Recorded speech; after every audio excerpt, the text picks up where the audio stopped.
శ్రీమాత్రే నమ. జయ గురు దత్తాత్రేయ నమ. ఈ వీడియోలో మనం కన్యారాశి వారికి ఏప్రిల్ 5వ తారీఖు నుంచి 11వ తారీఖు మధ్యలో జరిగే వారఫలాలు. కన్యారాశి వారికి ఈ వారం ప్రధానంగా ధనాధిపతి శుక్రుడు అష్టమ స్థాన సంచారం. ఇది ఆర్థిక పరంగా బాగా కలిసి వస్తుంది. స్త్రీల వలన లాభపడతారు. మీ కుటుంబంలో ఒకరికి ఉద్యోగ ప్రయత్నాలు ఫలిస్తాయి. కుటుంబ ఆదాయం పెరుగుతుంది. ఏదో ఒక శుభకార్యంలో ఈ వారంలో మీరు పాల్గొనడం జరుగుతూ ఉంటుంది. ఇది ఒక విధంగా మీకు ఆకస్మిక ధనలాభాన్ని, ఆకస్మిక శుభవార్తని వినే అవకాశం ఉంటుంది. ఇక ప్రధానంగా దశమ స్థానంలో గురుగ్రహ సంచారం వల్ల చాలా వరకు వృత్తిలో మంచివారితో పరిచయం ఏర్పడుతుంది. ఉన్న ఉద్యోగంలో స్కిల్స్ పెంచుకుంటారు. ఇంకా నైపుణ్యంగా మీ వృత్తిని ప్రజెంట్ చేసే కార్యక్రమాలు నెరవేరుతూ ఉంటాయి. ఇక 6వ స్థానంలో ఉన్నటువంటి ఈ బుధ రాహులు ప్రధానంగా రాష్ట్రాధిపతి దశమాధిపతి బుధుడు 6వ స్థానంలో రాహుతో కలిసి ఉండడం వల్ల టెక్నికల్ నాలెడ్జ్ ఉపయోగించుకుంటారు. కొంత ఫారెన్ లాంగ్వేజ్ కానీ విదేశ వ్యవహారాలు కానీ కలిసి వస్తాయి. విదేశ సంస్థల్లో మీరు ఉద్యోగ ప్రయత్నం చేస్తుంటే దానివల్ల కొంత కలిసి వచ్చే అవకాశం ఉంది. అయితే ఆరోగ్యపరంగా సడన్గా మీకు స్టమక్ ప్రాబ్లమ్స్ కానీ, చర్మ వ్యాధులు కానీ, బ్యాక్ పెయిన్ లాంటివి సడన్గా వచ్చే అవకాశం ఉంది. అందువలన ఆరోగ్యపరంగా అంటే మరీ జాగ్రత్త అని చెప్పలేం, కానీ ఆహారం తీసుకునే విషయంలో అది కొంత జాగ్రత్తగా ఉండడం మంచిది. ఏదైనా ఫుడ్ పాయిజన్ లాంటిది జరిగే సూచనలు కనబడుతున్నాయి కాబట్టి దాని విషయంలో కొంచెం జాగ్రత్త వ్యవహరించండి. బట్ ఏదైనా సక్సెస్ మాత్రం 100%. మీరు ఏ చర్చల్లో పాల్గొన్నా, ఏ ఇంటర్వ్యూకి వెళ్ళినా, ఏ వ్యాపారంలో ప్రయోగించినా, ఎక్కడికి వెళ్ళినా సరే మాత్రం ఫైనల్ సక్సెస్ మాత్రం మీకే రావడం జరుగుతుంది. కొన్ని లిటిగేషన్ నుంచి మాత్రం మీరు తప్పకుండా బయటపడే అవకాశం ఉంటుంది. ఇక ప్రధానంగా సప్తమ స్థానంలో ఈ శని భగవానుడు, ఈ వివాహ ప్రయత్నాలు ఆలస్యమవుతుంటాయి. వివాహ సౌఖ్యం చాలా ఇబ్బంది పడుతూ ఉంటారు. ఇది ఇలా ఉంటే ఈ వ్యయాధిపతిగా ఉన్నటువంటి రవి సప్తమ స్థాన సంచారం ఎప్పటిదాకా ఈ నెల 14 వరకు. దాంతోపాటుగా కుజుడు తృతీయ అష్టమాధిపతిగా ఉన్నటువంటి ఈ కుజుడు సప్తమ స్థాన సంచారం వల్ల మరి ఇది పార్ట్నర్స్, వ్యాపార పార్ట్నర్స్ ఎవరైనా ఉంటే వాళ్ళు విడిపోవడం అన్నది తప్పనిసరిగా జరుగుతుంది.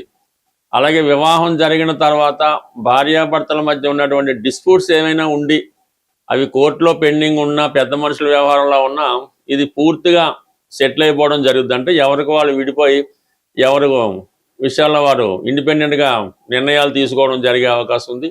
ఈ సమయంలో ఎట్టి పరిస్థితుల్లో కూడా ఎంత అన్యోన్యంగా భార్యాభర్తలు ఉందామనుకున్నా కూడా ఏదో విధంగా విభేదాలు, విరోధాలు వచ్చే అవకాశం ఉంది.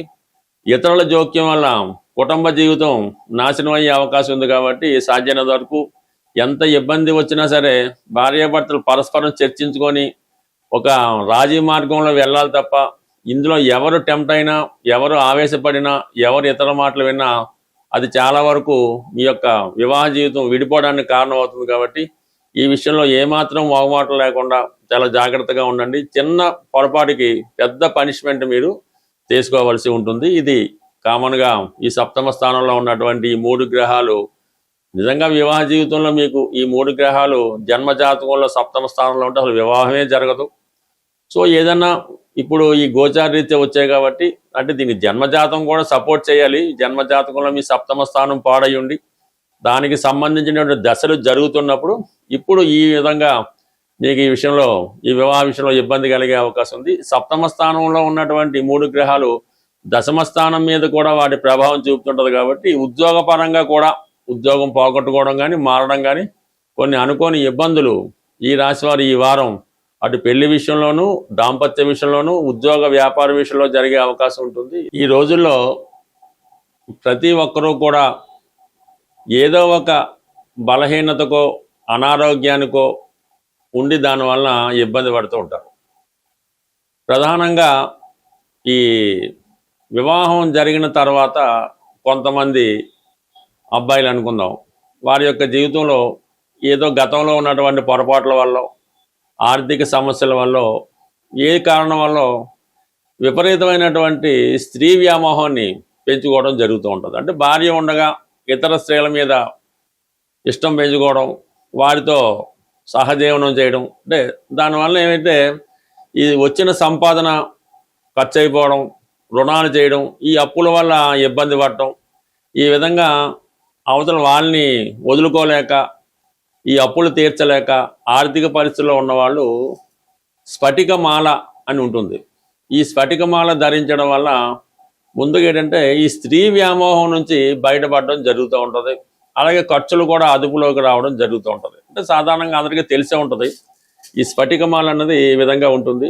దీనికి ఎటువంటి నియమాలు అవి లేకుండా చక్కగా ఈ స్ఫటికమాల ధరించడం వల్ల ఈ మనసులో ఉన్నటువంటి ఈ కోరికలు, అంటే ఈ విపరీతమైన కోరికలు, ఈ సెక్స్ మీద వ్యామోహం, ఈ చాలా వరకు జరిగి భార్య నుంచి అనురాగం కలిగించే అవకాశం ఉంటుంది.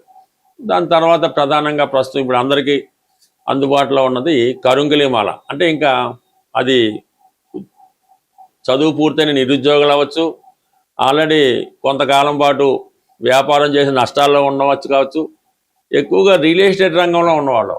హైదరాబాద్ లాంటి పెద్ద పెద్ద సిటీలో ఇంచుమించుగా ప్రతి 10 మందికి ఒక ముగ్గురు రియల్ ఎస్టేట్ రంగంలో ఉంటారు. సో వాళ్ళకి ఈ మధ్యకాలంలో ఉన్నటువంటి ఇబ్బందులు చాలా ఇబ్బంది పెడతా ఉంటాయి. అటువంటి వారు ఎవరైతే ధన సంపాదన లేక ఇబ్బంది పడుతున్నారో వారు కరుంగలి మాల, అంటే ఇప్పుడు అందరూ ధరిస్తున్నారు, దానివల్ల మీకు విపరీత ధైర్యం వస్తుంది, కాన్ఫిడెన్స్ పెరుగుతూ ఉంటుంది. మరి సాధారణంగా ఈ ఒరిజినల్తో కూడుకున్నటువంటి కరుంగలి మాల విధి విధానంగా పూజ చేయించి మీకు అనుకూలమైన నక్షత్రం రోజు ధరించడం వల్ల ఈ కరుంగలి మాల బ్రహ్మాండంగా ప్రభావం చూపుతూ ఉంటుంది. మరీ పెద్దది కూడా అక్కర్లేదు, ఈ మాత్రం సైజులో ఈ కరుంగలి మాల ధరించడం వల్ల నెమ్మదిగా ఈ నిరుద్యోగ సమస్య లాంటిది ఏమన్నా ఉంటే అది సాల్వ్ అవుతుంటుంది, ధన సంపాదన పెరుగుతుంది, కుటుంబంలో గౌరవం కలుగుతూ ఉంటుంది. ఇక ప్రధానంగా మూడోది ఏంటంటే అనారోగ్య సమస్యలు. అంటే సాధారణంగా ఇది కొద్దిగా పెద్ద ఏజ్ ఉన్న వాళ్ళు, 40-50 ఏజ్ దాటిన వాళ్ళు, ఎక్కువగా స్త్రీలు అవ్వచ్చు పురుషులు అవ్వచ్చు, ఈ అనారోగ్య సమస్యలతో బాధపడుతూ ఏదో ఒక ఇబ్బంది పెడతా ఉంటుంది. అలాగే కొంతమంది పిల్లలు తొందరగా మాటలు రాకపోవడం, కొద్దిగా చెప్పింది అర్థం చేసుకోలేకపోవడం, ఒక విధమైన ఆర్థరైటిస్ ప్రాబ్లం లాంటిది ఏదో జరుగుతూ ఉంటుంది. అటువంటి చిన్నపిల్లలు ఏమైనా ఎదుగుదల లోపం ఉన్నా, తెలివితేటలు లేకపోయినా, పెద్దవాళ్ళ అనారోగ్య సమస్యలతో ఉన్న చిన్న సైజులో ఉన్నటువంటి రుద్రాక్షమాల, ఇది కొద్దిగా ఒరిజినల్ అంటే కొద్దిగా రేట్ ఎక్కువ ఉంటుంది. ఇటువంటి రుద్రాక్షమాలని ధరించడం వల్ల అనారోగ్య సమస్యలు బాగుంటాయి, పిల్లల్లో కూడా తొందరగా ఎదుగుదల, మాటలు రావడం, తెలివితేటలు గ్యాప్ వస్తూ ఉంటాయి. ఇవి సాధారణంగా మీరు ఏదైనా ఒరిజినల్గా ఉన్నటువంటి షాప్లో తీసుకొని విధి విధానంగా దానికి అభిషేకం అది చేయించుకొని మీకు అనుకూలమైన తారాబలం చూసుకోవాలి. ఇంపార్టెంట్, మనం ఏదన్నా ఒక తారాబలంలో ధరిస్తేనే దాని ప్రభావం ఉంటుంది. అది సాధారణంగా కొన్ని విషయాలకి సాధన తార, క్షేమతార, సంపత్తార, ఇటువంటి తారాబలం చూసుకొని ఆ తారాబలం ఉన్న రోజు మీరు ధరించడం వల్ల చాలా వరకు అది పనిచేస్తూ ఉంటుంది. అయితే కొన్ని నియమాలు కూడా 100% పాటించవలసి ఉంటుంది. కరుంగిలి మాలకి పాటించాలి, ఈ స్ఫటికమాలకి పాటించాలి, అలాగే రుద్రాక్షమాలకు కూడా. అంటే ఏదో ఒక శక్తి ఆ రుద్రాక్షమాలలో, కరుంగిలి మాలను ఏదో ఒక మాలని ఆవహించి ఉంటుంది. దాన్ని మనం సంతృప్తిపరచాలంటే కొన్ని నియమాలు, కొన్ని కావాలంటే కొన్ని వదులుకోవాలి. అలా వదులుకోవడానికి సిద్ధపడిన వారే ఇటువంటి మాలలు ధరించడం వల్ల మీకు తొందరగా మేలు కలుగుతుంటుంది. అంటే వ్యాపార ఉద్దేశంతో చాలామంది ఇది ఏం పర్వాలేదు, రుద్రాక్ష ధరించవచ్చు, మందు తాగొచ్చు, ఏం పర్లేదని చెప్తూ ఉంటారు. అందువల్ల అటువంటివి ఏమి నమ్మకుండా మీరు ఈ దైవ బలాన్ని పొందాలి. ఇటువంటి తాంత్రిక వస్తువులు లాంటివి కూడా ధరించడం వల్ల మంచి ఫలితం పొందే అవకాశం ఉంటుంది. స్వస్తి.